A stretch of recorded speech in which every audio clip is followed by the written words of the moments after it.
Good morning. Welcome to Love Data Week. I am excited to be here to share a little bit of what I know about analyzing data and doing analytics with a DEI lens. So, as Brian said, if you have any questions, feel free to drop them in the chat. I will try and keep an eye on that and answer questions as we move along. And also, I will try and not be here for about 3.5 hours since there's so much to share. I will try and keep us to the 1 hour limit that we are scheduled for. So as Brian shared, my name is Ansel Oakley, and I am from the Office of Institutional Research and Planning. I am very fortunate and blessed to have moved over to IRP in early November. And I'm doubly blessed that I still have the opportunity to have a dotted line to the Office of Diversity and Inclusion, where I was priorly working at and working with DEI data. So I get two wonderful worlds all wrapped up into one. If you have any questions after the presentation, they will be sharing this out. My contact information is here. Feel free to send me an email and I'll be happy to respond to anything you might ask. Okay, so I am going to start out with a little blanket statement, and I just hit everybody so I can see my full screen. So first of all, I want to make a slight acknowledgement about the idea of statistical science. So as many of you might know, statistical science is rooted and intertwined with eugenics. Statistics was and is still used to a certain extent to support eugenics. I look at my work today as a way to help unwind the interweaving of statistics and eugenics and to use statistics to lead the pathway to inclusilytics for the reason to acknowledge the needs for diversity, equity, inclusion, belonging, and justice in all spaces for all people. So hopefully you all will impart a little bit of that in your work as well. I'm going to start out with a handful of key definitions. First, looking at what is diversity, equity, inclusion, justice, and belonging. So pretty simple. Diversity is just the presence of all the differences within our shared spaces. That could be in your work environment, within your classroom, your research lab, or if you're a librarian, the visitors who come and visit the library, do research, all of those areas coming together to help spur what I like to say is innovation, advancement, and the enhancement of our shared spaces. So to move into that realm, we start looking at equity, which is the ability to remove any barriers out for anyone so that all can reach their potential for success and growth by giving the opportunity of access, resources, and opportunity, especially for individuals who have systematically had barriers placed in front of them that has created instances of failure. Inclusion, the next step in the process, is authentic welcoming of all individuals, regardless of differences, and allowing these individuals to be authentic within the shared space, that community. All values are respected, celebrated, and valued, allowing for individuals to feel safe to achieve their success. Justice, belonging, and design. Justice is that ability to be fair, impartial, which requires that dismantling of barriers to resources and opportunities within institutions and society so that everyone can engage and participate in an equal and valued way within the community. And belonging, the idea, the feeling of the individual to be included, accepted, and valued for their uniqueness within our shared spaces. Inclusion and equity help to create that sense of belonging to ensure the acceptance and worth of an individual. And I like to take a moment and sort of blend in the DEI, JB into one thought, into one word. And the best that I could come up with is the idea of design. And design is the process of what is human-centeredness. It's that ability to understand others and to challenge assumptions, to solve problems in a way to create and be innovative within our research, technology, community, educational system.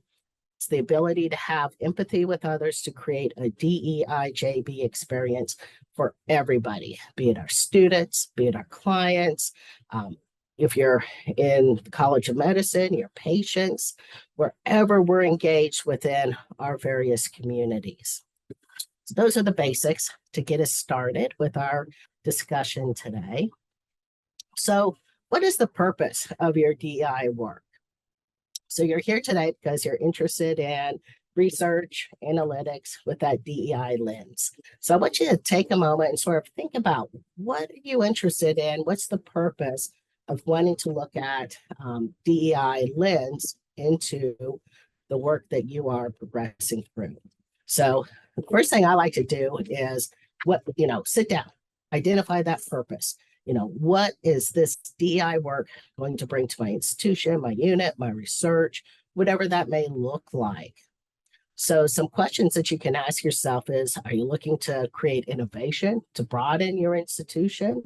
Or do you suspect that your institution is missing their audience population just from having a lack of DEI in scope or personnel? Or are you looking at research that's focused solely on one culture or a group of individuals? And then going further than focusing on one culture or sort of a singular group of folks is, are you looking at the whole individual, their intersectionality of lived experiences or the experiences of the collective experience of these individuals within a group?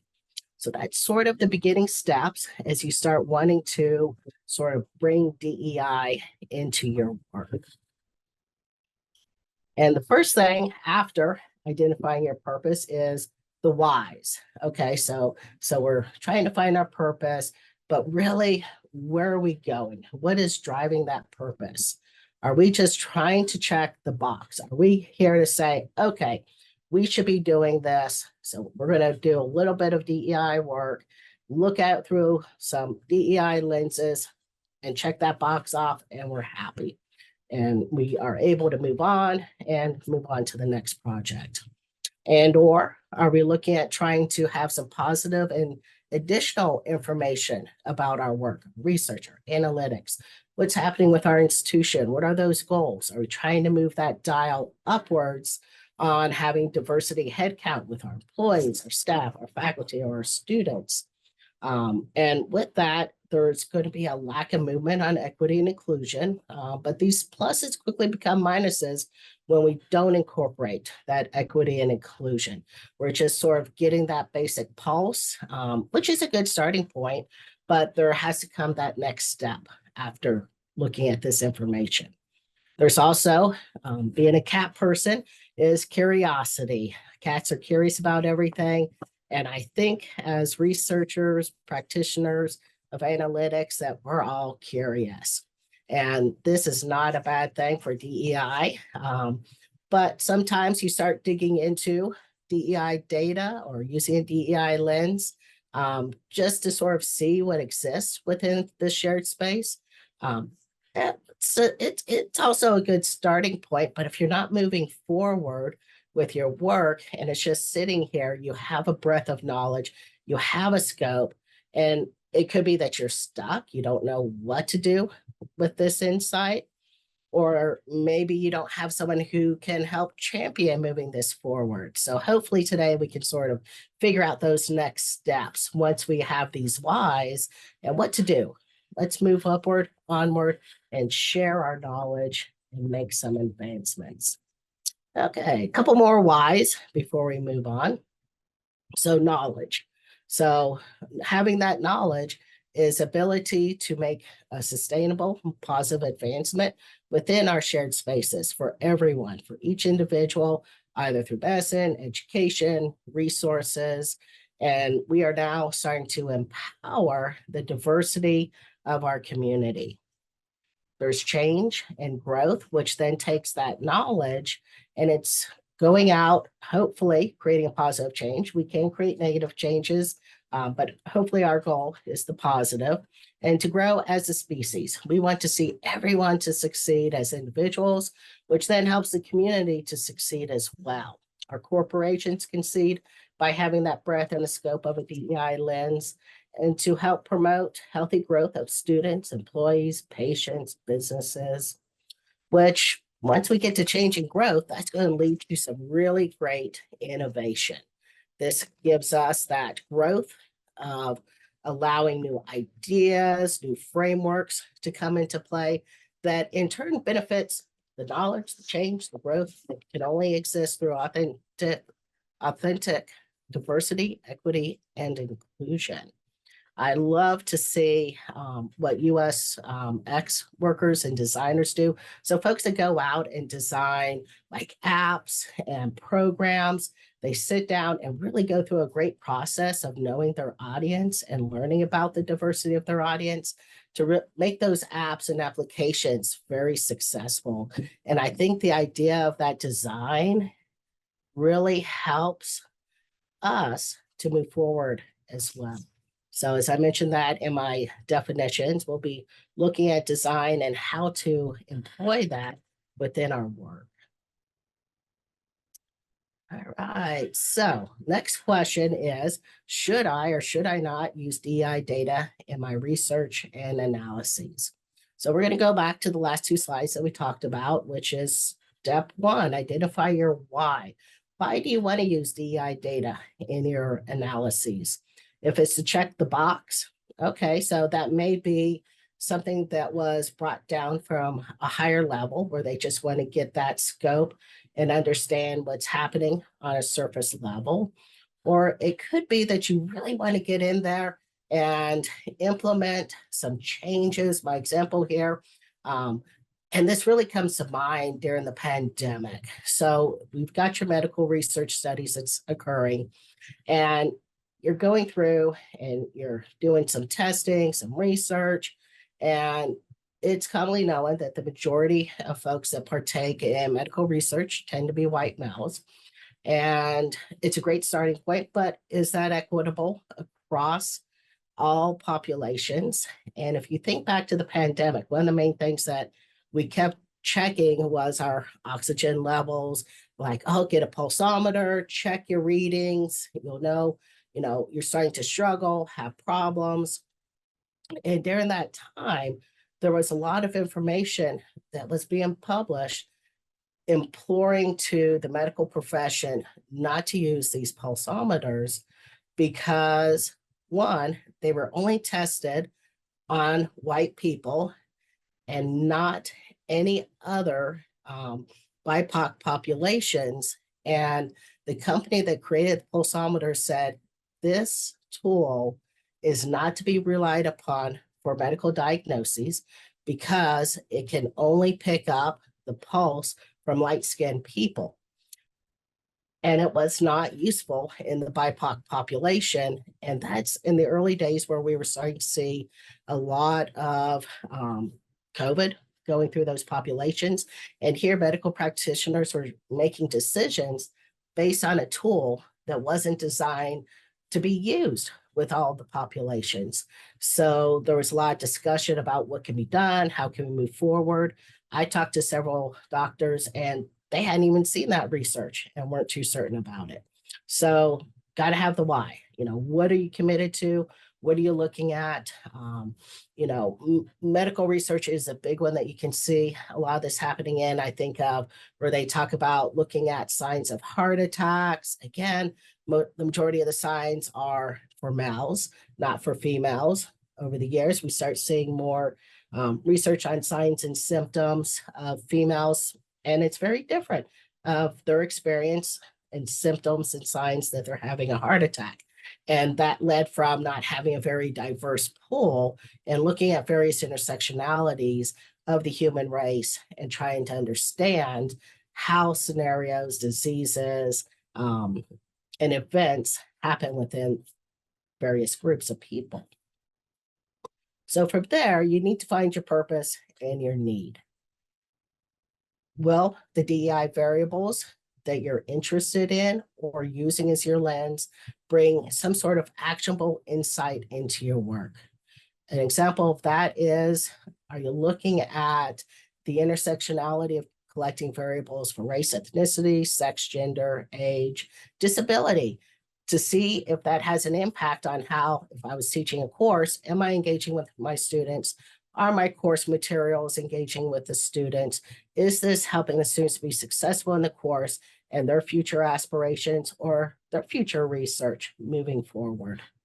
Step 3 is identify sort of what your response is going to be to your gained insights. Are you really ready and able to act on the knowledge and insights gained from using your DEI lens and variables from the results of your analytics, your research, your surveys? When I work with several groups across campus, I always hear oh, let's toss in some DEI variables into the survey. Can you look at the data from the perspective of the intersectionality of these various variables? And one of the first things I say is, once we know this knowledge, are you able to move forward and to make changes? Because once you open that can of worms up, you may find stuff that you may not like. And now that you have this knowledge, you need to have that ability to do something about what you've learned. So if you are not able to make movement at this time, as I like to say, just sort of hold off on it until you have that opportunity. Once you have someone champion with you and you can make some forward impact, that's when you want to go through and start using that DEI lens and variables within your scope of work. Okay, so you're here, you're ready. It's time to start using either DEI data or that lens and scope of your research and analyses. So I have the who, the what, and the when of what this process really looks like. So first off, who's the who? Identify the diversity for your research and analyses. Is your research just looking at, say, race and ethnicity? It's a pretty blanketed study that you're doing or analyses where really that's the only variable that will have an impact on what you're doing. Or do you need to have some sort of intersectionality? Do you need to know race, ethnicity, the region where somebody comes from? Are they from the Appalachians, urban, suburban populations?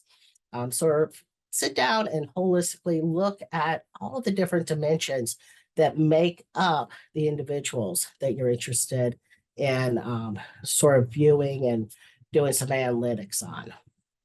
It's also useful to identify scholars and leaders who use EI data within similar research that you're doing or within analytics. When I sit down for a project, I love to go to Google Scholar and just start searching and trying to find as many studies that I can or analytic projects that are out there, and just sort of like that literature review, get into that space and see what's already been done to see what I can do to improve my process and my work. Also, I like to identify who benefits and who does not benefit by the populations or the lens that I'm bringing into my work. So if I am doing, say I'm looking at course success, and I want to look at students just by race and ethnicity and sex or gender. Okay, that's a great start. So how are we going to benefit? We're going to be able to benefit by the intersectionality of those two different variables. But what are we missing? Oh, we're missing socioeconomic status. We are missing zip codes, where these students come from. What was the area like? We know that in the Appalachia area, it's definitely a lower socioeconomic area. So the schools aren't as rich and as robust as if they were coming from a private school in a larger city. So identifying who doesn't benefit. Say you're doing a medical research and you are limited in scope to the population's responses of those who will participate in the study. So you have those who benefit from the populations that participated, but then you're missing in scope of those who did not participate. So being aware of those that are missing within the space of your research really helps you to be able to look holistically at your research or your analyses and identify for the next phase. Okay, so say for this cycle, we were able to get a great population of women into the study, but we didn't have many men, or we had a population of young adults in the 18 to 24 range, but we missed everybody else afterwards. So you can identify that as a way to try and encourage and bring those folks into your research, into your studies. So the what? What do you want to measure? What do you plan to have for an innovative outcome from your measurements? What actions are going to happen from your work? What's the sustainability for your project? Is this a project that it's one and done? Or is this going to be a process that you keep working on, improving, and keep tracking over multiple years? What does this cycle of success and evaluation look like? And then what next steps will you take based on the success, non-success, and the evaluation of your research or your analyses? The when. So when are you going to start? So for me, the starting is usually when somebody comes to me and has a question or an idea, and we start talking about it, and we get engrossed in trying to identify the various populations, how we want to look at the data. Do we want to bring that diversity lens into it? Do we want to scope it out? What's that going to look like? When are we going to do it? Or do you want to say, okay, I want to sit down and put this on a very strict timeline and then go from there? And then when will you determine your questions? Are you first going to sit down with a bunch of questions that you initially have? Or are you going to do some research, literature review, and then write down questions, go out and interview other professionals who've worked with this type of data? So there's a lot going on there. Then you need to figure out, when will you collect the data, analyze it? When will you share it? Will the cycle continue? Will it end? How's that motion going to go, and what that's going to look like? So this is the process getting you started. And I'm not seeing any questions popping up. So Brian or Kelsey, if you all see any, just feel free to interrupt me. Okay, so let's look at moving forward. What are you doing? Are you doing research? Are you doing analytics? Or are you going down a lower level for the metrics and the key performance indicators, the KPIs? So I'll let you sort of read through these on your own, but I'll talk a little bit about it. So when you start out, it's very typical to start looking at your KPIs, your metrics. If you're within, excuse me, sort of that beginning stages of research or analytics for looking at performance within an institution or your corporation, students. So it sort of gives you that rolling start. And for me, when I start looking at KPIs and metrics, that sets a lot of scope to lead towards the analytics. So we have descriptive analytics, diagnostic, predictive, prescriptive, multiple ways that we can sit down and start asking our questions and identifying what method we're going to use to answer those questions. And the research, this comes in multiple aspects. So when I think of research, I really get into the idea of looking at assessment, going in, talking to focus groups, individuals, doing the interviews, or within medicine, the sciences, doing a lot of research, looking at different scenarios, like in urban planning. You can go through and do a lot of research and then bring that DEI lens into how you look at communities and sort of what that space is all about.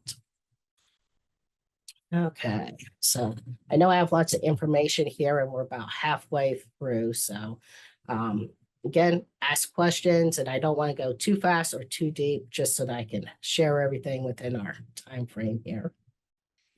Okay, so there's a couple important parts to using DEI within the scope of your lens, the variables as you work. first thing is, as we look at the DEI individuals, the scope, the space, is to remember that these are people. We are talking about lives, people who have experience, who will have more experiences. They're not just variables. They're just not, just this extra concept out there of, oh yeah, let's just sort of pull in race, ethnicity, disabilities, socioeconomic. Let's look at this space with a feminist perspective, or, you know, just try and think that, as you're looking at this, wow, this is somebody that I know. This may be me. This may be my friends or my family. These are individuals that we are looking at, that we're researching and hoping to have a positive impact on. Privacy is very crucial. I know most of you have done so many trainings in security and privacy of data. And it's just something that I feel like I have to keep saying, is that privacy is one of the most important pieces of our work. It's making sure to keep your data safe, secure, and not releasing any of this identifiable data, especially once we get into the DEI realm. It's just important to keep that space very secure. And ethics. I love the idea of seeing data ethic policies, having trainings. As we start diving into this, especially if you're new to using DEI within your scope of work, is understanding, how do we engage? How do we ask questions? How do we employ and implement these aspects into our research or our analytics? How can we move forward and use these ethics in a positive, productive, innovative method, instead of the early days of statistics being used for eugenics? So they started collecting data on people to signify that one race was superior to all the others. So that is a pivotal point. And as I say, if your group doesn't have any policies, this is the perfect time to go out and to champion and advocate for the creation of these ethical data policies at your institution. There's just so much that we can do and maintain and create progress. All righty, as I promised in sort of the outline of this presentation, is where do you find your DEI-JB data, or understanding the lens to looking at the data? So within higher ed, it's a lot easier because within the institution, we collect lots of data. We have lots of stored data that's easily accessible. So some of the offices that you can go to is the Human Resource Office. They have data on employees, the staff, the faculty, student workers, GTAs, the whole gamut. And I'm going to plug my office, Institutional Research and Planning. It is a wealth of resources. I know that I can say the team that I work with are just phenomenal, knowledgeable about so many places, and can help you identify, hey, you can talk to someone in the office, say, I want to do research on looking at the Big Ten universities, course enrollments through the lens of DEI. Where can I go and find this data? And someone in our office is going to be able to send you off to various data sets that you can get online to and collect on your own and start doing some analyses and research with that. And just happy to share information. It's just a great way to bounce ideas and to learn. Also, a lot of information technology offices are keepers of data. They maintain the data warehouses. A lot of them have analytics team. We have a very robust analytics team at Ohio State in the Office of Technology and Digital Information, our IT office. And they have lots of great insights that they can also share out.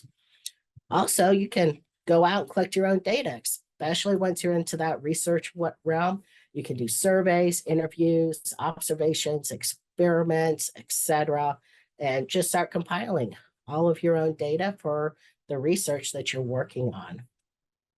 Okay, so moving outwards, there's all sorts of other organizations and groups that you can go and see what data sets they may have. You don't have to go out and create your own data. You can find some pre-processed data that exists.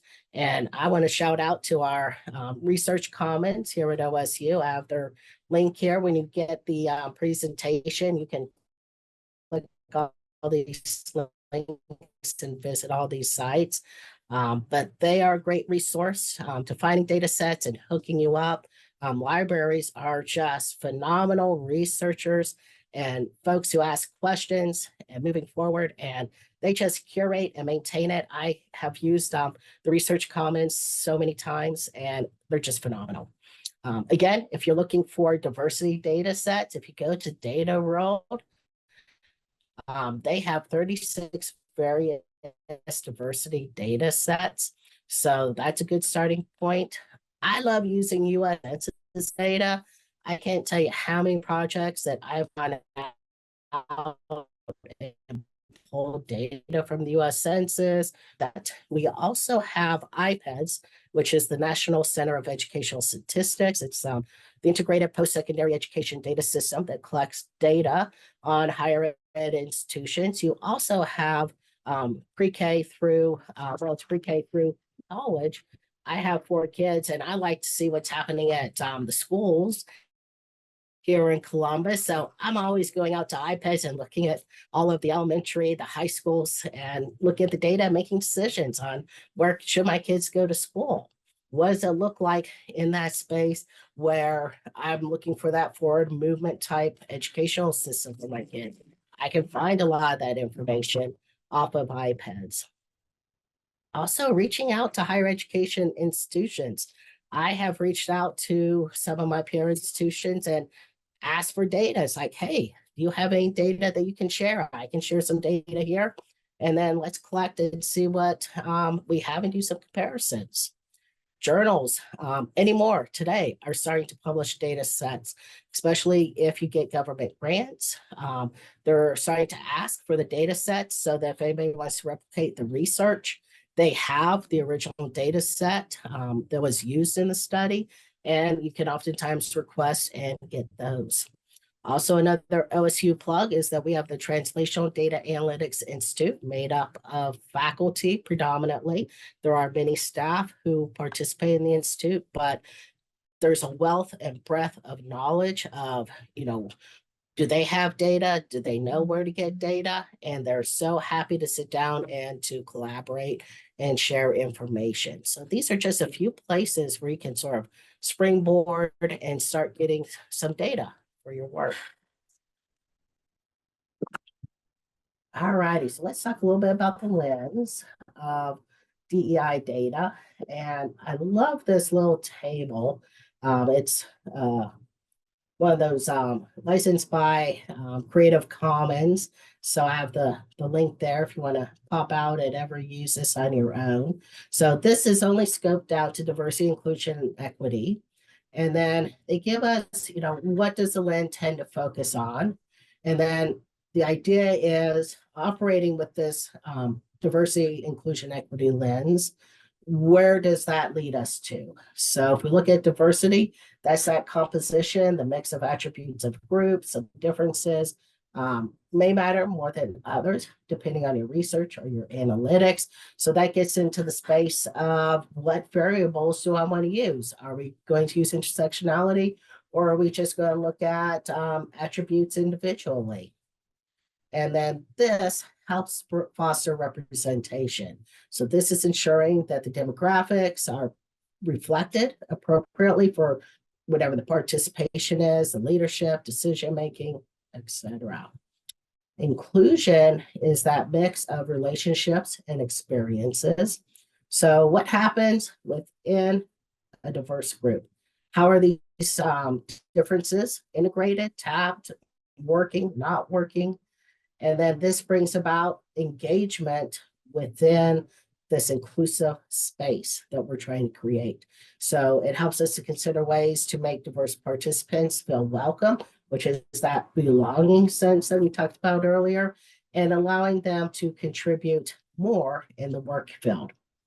So equity are those outcomes and root structures, the power relationships, the systems that help shape, that lived experience for group members. It's looking at those patterns of disparity, disproportionality, and then the outcome is that it's going to help to shift systems and make those changes so that we're moving more towards that inclusive and sense of belonging within our shared spaces. So it's empowering leadership specifically on making changes and having a more innovative and engaged system. So as you look at, it comes to mind thinking about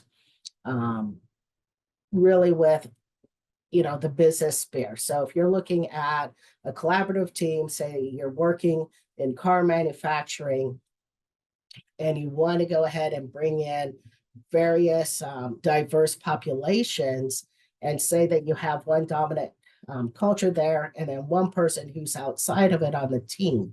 Do they have that ability, that comfort, that sense of belonging to share their insights and speak up and to have their ideas heard, accepted, and even action from their ideas and their lived experiences?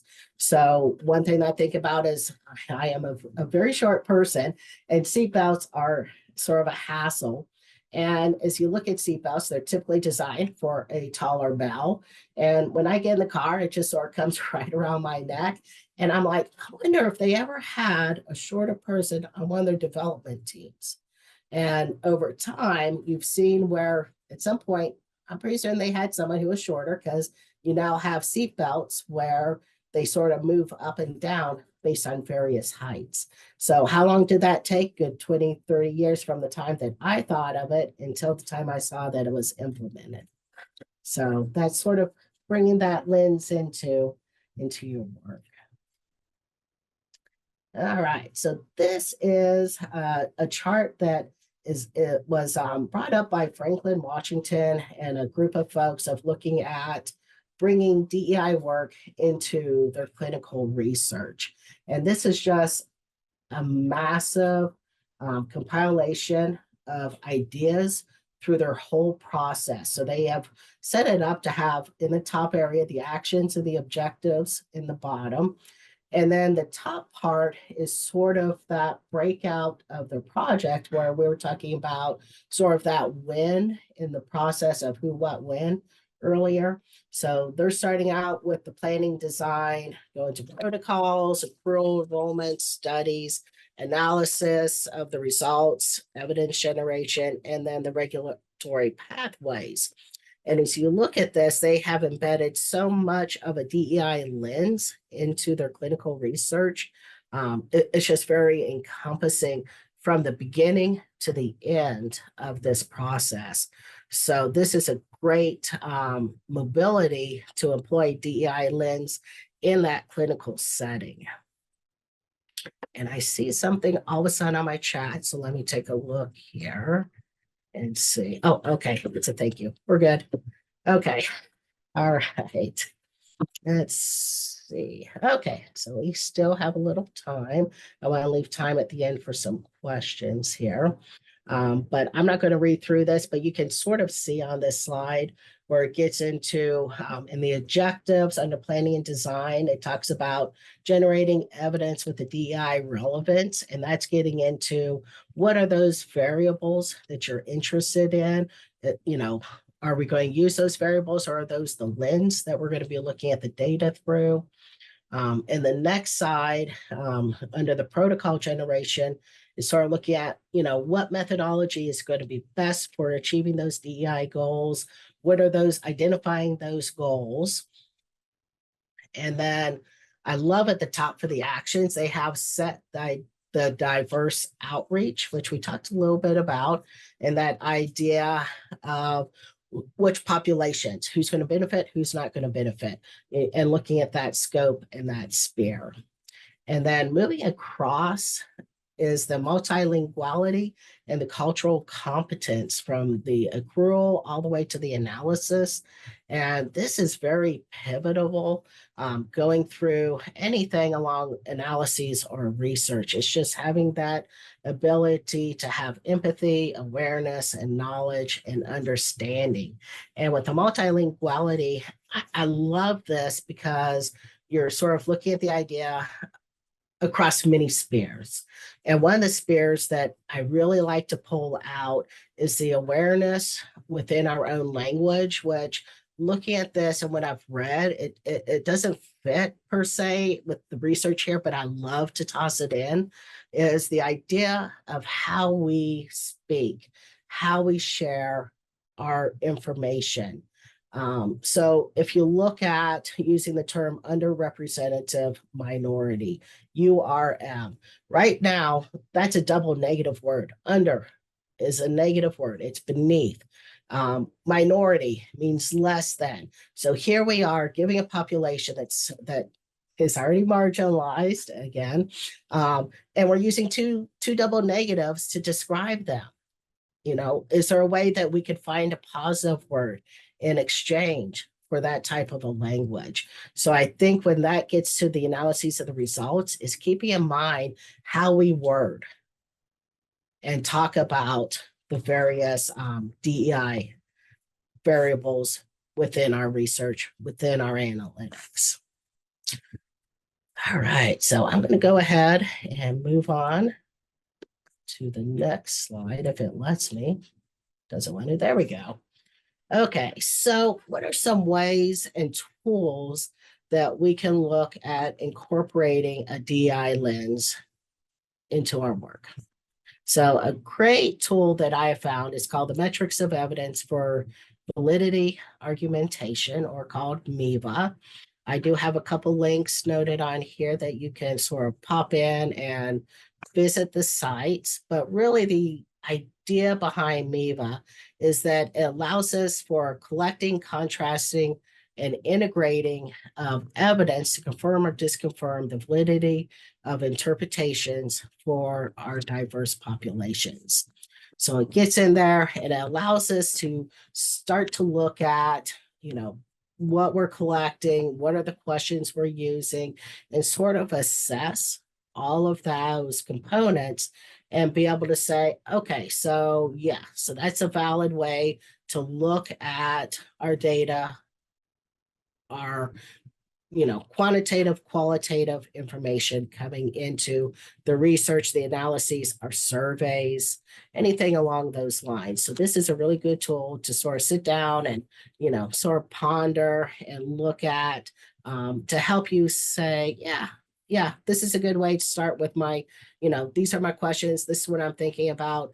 Does it make sense? And then this tool will help you figure out if it really does, and if it will have some powerful results from your project. All of a sudden, my down arrow is not working, so using my mouse. All righty, so I put some great starter books in here to read if you have not read any of these. And these are here to really help start to frame and create your own lens into your work. There's no one consistent way to look at all research, all analytics with one lens. It's so variant on the space, the scope of each project individually, just as it is with the amount of individuals and their intersectionalities that exist. But these really help to sort of get that framework started for you. We have Decolonizing Methodologies by Linda to Hawaii Smith, Visualizing Black America by W.E.B. Du Bois, his data portraits. I love the Data Feminism book by Catherine D'Ignazio and Lauren Klein. And then another great book is Inclusilytics by Victoria Mangley, etc.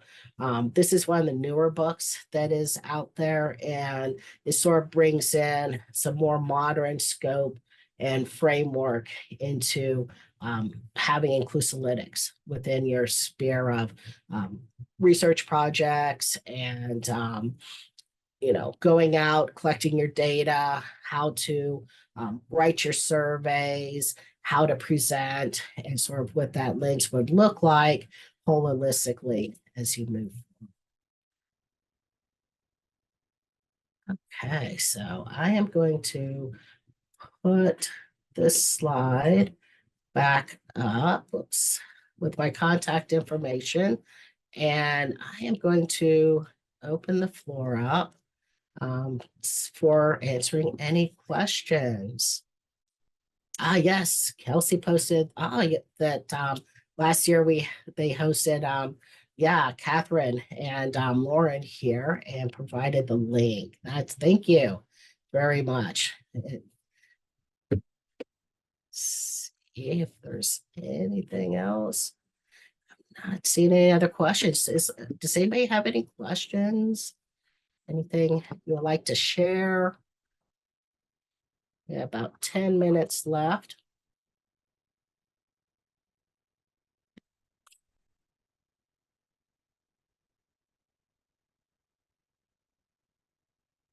So yeah, there's just so much that goes into this space. And for me, a lot of my time is spent more on that process, that thinking experience at the beginning, and trying to understand what space my research and my work needs to move through. And once I have that all hammered out, going through and doing the research and the analysis is nice and it's easy and just a very phenomenal experience. And I love to reach out to others and share ideas and talk about ways to look at my various projects. And we're fortunate enough here. I don't know how many of you are from OSU or not, but we have such a robust community here. And just everybody's so willing to share their insights, their work, and to give different perspectives on looking at, how to approach your projects.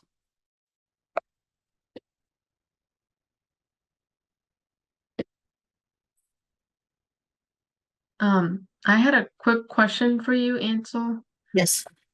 I actually work in data currently, and I was wondering if there's a certain set of guidelines or like procedures that you follow to try and be more inclusive of everyone when when you're working on projects, working with data and mainly working on documentation and stuff that can be passed on to others. And I apologize if this is something they've already covered in the lecture so far, but I was just curious to see because this something like this might be really useful for people that are already working in data, just to like identify biases and stuff that's already happening, but they're just unaware of. Yeah, that's a really good question. And I actually last Love Data last year for my presentation actually covered that component. And that is sort of like that beginning space that I was sort of embarking on to each of my projects. So when I start looking at the space of the work, I just love to sit down and sort of, compile a list of what am I working on? So I work a lot with student course data, employee and faculty data are sort of the main areas that I work in. And I love to sort of see, what populations, what is happening, what's that research question, and then making the list of who should be benefiting from this, who will I miss based off of one, limited data that I may have access to, or the inability to collect that data myself. And then that helps me to formulate sort of those research questions and then being able to implement, that cycle. So let's just say I'm looking at faculty and I need to know where they got their degree from. I don't have access to that data, but it'd be very useful for a project that I'm working on. So what I do is I collect as much as I can, but I have it for the next cycle, a plan implementation to collect that data and then bring that in to a follow-up on the original analyses that I am able to do. And I'll probably ask for more of your question because there's a lot that was in there that I would love to that plan to address. So I look at that space and then also, the literature, always going out to the literature, finding someone who may have already worked on a project and going out within our community. So what I did last year when I was in the Office of Diversity and Inclusion was I had a brown bag group that we met once a month over lunch, and we discussed different points of DEI data, analytics, frameworks, lenses that we use, and just having that robust conversation and understanding how my peers are approaching similar questions, or if they've already, embarked on that, and what did they use? And is it something, as I say, plagiarism is great flattery, even though, it's not a good thing to do. We share, but, sharing that information or sharing, our processes, our queries, our data sets, and sort of that space and that scope. And from that, I create my best practices internally. I keep a list of ways that I like to look at projects, what I need to collect, sort of what that process is going to look like as I move through each cycle of a project. Let's see, was there anything else that you asked that I missed? I don't think so, but thank you for your Yeah, feedback on that. Yeah. yeah, yeah. You're welcome. I see there's more in the chat here. Let me pull that open here. Okay.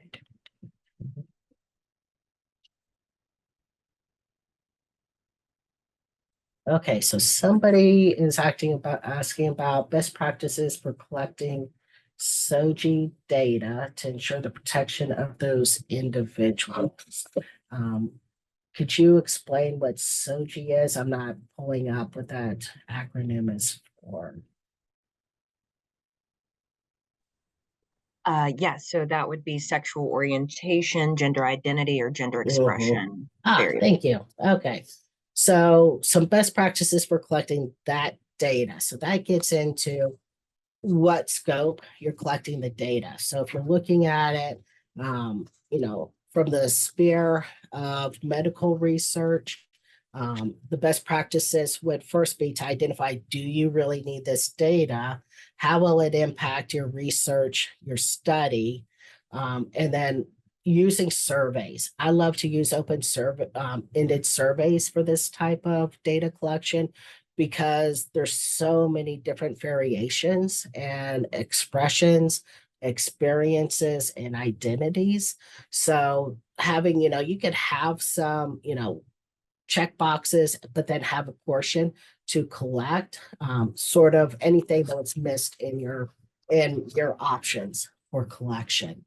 And then once that data is collected, what I do, here at OSU, we have policies and ways that we have to store our data and just following our guidelines. So if you're with OSU, there's sort of a system of what we do, how to protect the data. If you're outside of OSU, your group, your institution, business may have guidelines. But usually, I find, not keeping on your laptop and putting it on, our safe spaces. We have the K drive, which is the internal share drive. We have, um, you know, um, when we use OneDrive nowadays, we've gone through so many online variations. OneDrive now, where we can save data and help protect it. If I'm collecting data on students, that's different. Where we have we don't collect much of that data on like the application or any forms. We do have the ability to collect some basics through the Common App, We have a few places where when students are online in their profiles, there'll be some questions that pop up that they can answer. But mostly it's through surveys that, our Student Life Center, they do all sorts of research via surveys, and they'll ask questions and pull that data in. Again, they follow just the OSU practices of storing and maintaining that data. When I report out, so it's looking at the cell size. It depends on where you're at. So if I'm working with data, I use either if it's less than 5 or less than 10, I won't report out. I'll put a little asterisk unless it's something internally that we're using that will never go out where the public can see. I'll work within that space. So yeah, any other question on that piece? No, that was wonderful. Thank you so much. Yeah.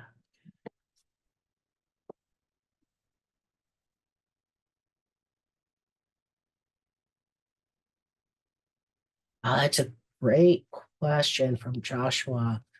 He's asking, he's talking about the language, and isn't there also the risk of glossing over existing inequities if we avoid the use of certain languages? That's excellent. So yes.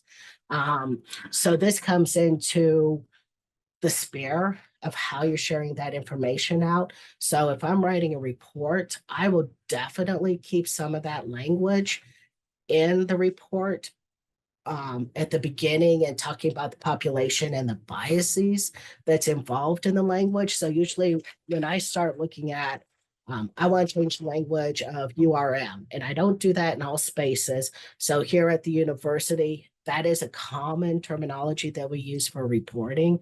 And I will go ahead and I keep that. But if I'm doing something for the Office of Diversity and Inclusion, we go through and I change the language, and then I will have like an asterisk and identify that this represents underrepresented minorities, and we changed it to this to have that positive reflection of that population. So it depends on the sphere of how we're reporting that out and who is receiving it.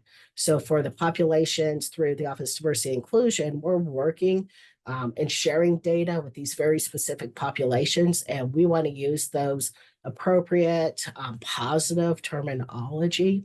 But if we're reporting to iPads or doing some state reporting, or if we're doing a research across all the campuses, we tend to use that language because one, people understand already what it is, and they're looking at it from a different space, and it's not really tied individually to them as a person. So if we're reporting out and doing a study of like how many URM students were successful in a course, we're just looking at, okay, here's the populations in there. This is a quick view of it. Excuse me. Compared to, I've created this report, the Office of Diversity and Inclusion is going to this business. We're trying to find internships for students. We want to put that positive spin on who these populations are. So yes, that is an excellent question, and different spaces requires different language.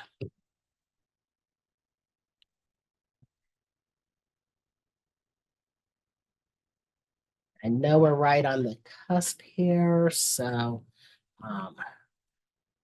there's a lot more questions. So I can work with Brian and Kelsey for any questions that we missed, and I can compile answers and we can send those out because I believe we're over time right now. And there's a lot of great questions in here, it looks like. So Kelsey or Brian, thoughts on that, or do I have a few more minutes? And so you have a few more minutes if you'd like to take it. Okay, perfect. Yeah, and so I'd Okay. say, I mean, it's up to you for as long as you are available and the attendees asking are available. Okay. Awesome. That's great. Okay, so yeah, let me take a little more at this up. Liana, thank you. That is great. I love your response.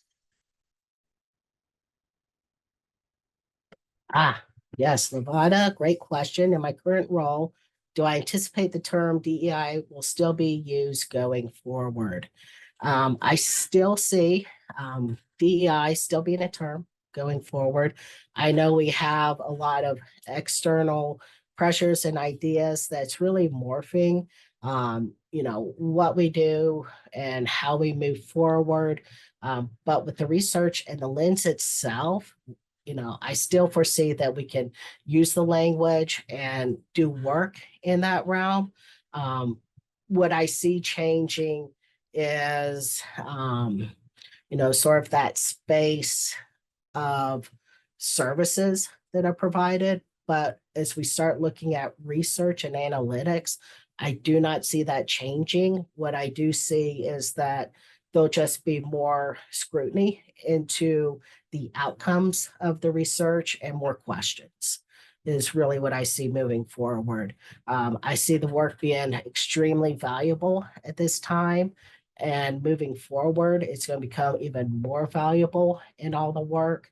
And this space really is a space for everyone to be involved in. And one thing that I like to point out that most folks tend to forget is that DEI is inclusive of everyone. And I see, a lot of division going into this realm, not this realm, but into the realm of DEI work and how it should be done. And I think that we forget is that as we look at DEI, it includes everyone in that space and sort of celebrates all of the diversity.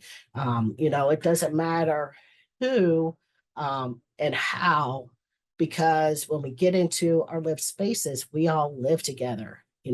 I look at the diversity on the street that I live in, and ideas and opinions are very diverse, but it's who we are as a collective and how we engage with each other. I see that in classes. I haven't taught in a couple of years, but when I've taught classes, I used to teach religious studies, and I'll tell you, there's some pretty interesting opinions that come into that. And being able to teach in the language, the DEI lens that comes into that was very difficult in trying to ensure the accuracy and the scope and the ability to see all populations. So yeah, I do see that we can keep using that term. I think it's going to grow. We have DE, at the university, we spent many years as DEI.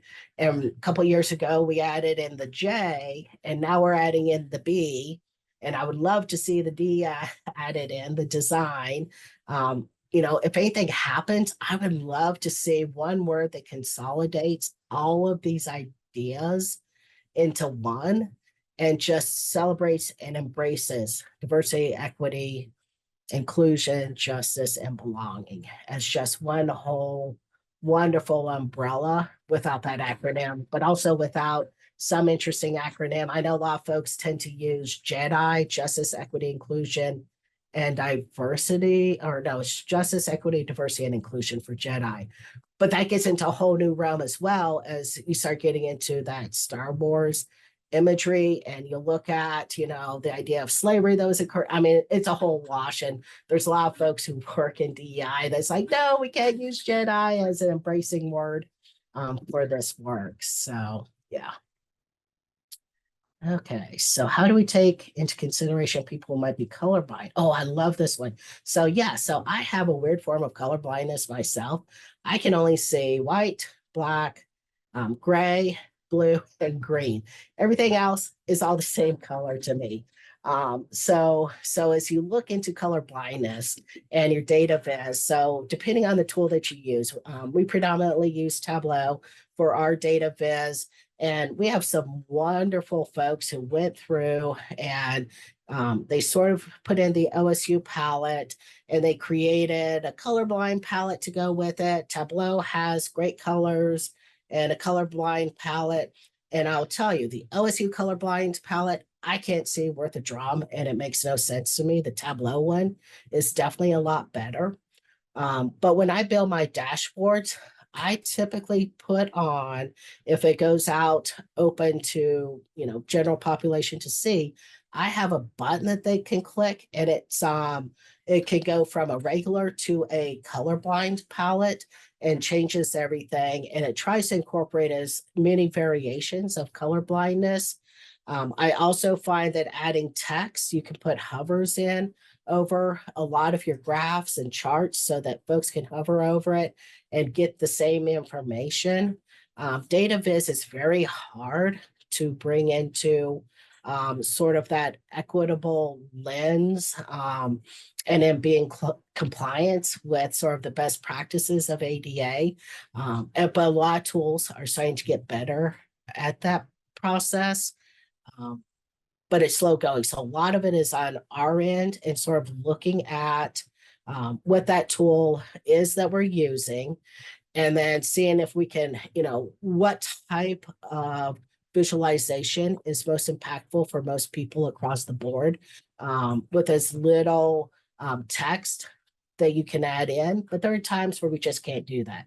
So then we overlay, and I like to add in sort of those hover blocks so that folks can go in, hover over it. But that only works for those who don't have any visual issues looking at this. So if you have Dragon Speaking Naturally or one of the reading softwares, a lot of data viz programs are very difficult to process through. So what I typically do, so like I have on my PowerPoint here, if you need an alternative format, I keep just a very simple type of file so that I can share that out, and that has the same information, but can be used with software that anybody can sort of tap through, and it makes some sort of logical sense. Or putting in the text boxes. So if I use an image, just sort of outline everything that's in it. With my charts, I had to take some not too long ago, and this was in Excel. And what I did is I had the text box in there, and it read everything out from what were the axes, what the title was, and then it gave out, what the values were at different points and described what the trend was, and it was very detailed in sharing that information out. So there's a lot of ways that we can look at it, and there's just a lot of great information I can go through. I have a couple of good sources, websites that I use, especially for the colorblind. So when I go through and I want to use colors, I go to this color chart, and it tells me what values, and I manually type in the values so they can contrast and people can see them. And I find that to be a really good tool to use. All righty, let's see.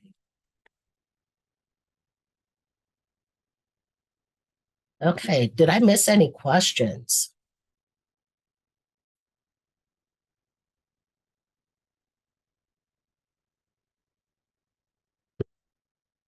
If not, I guess we can wrap up. I would love, thank everybody for attending today.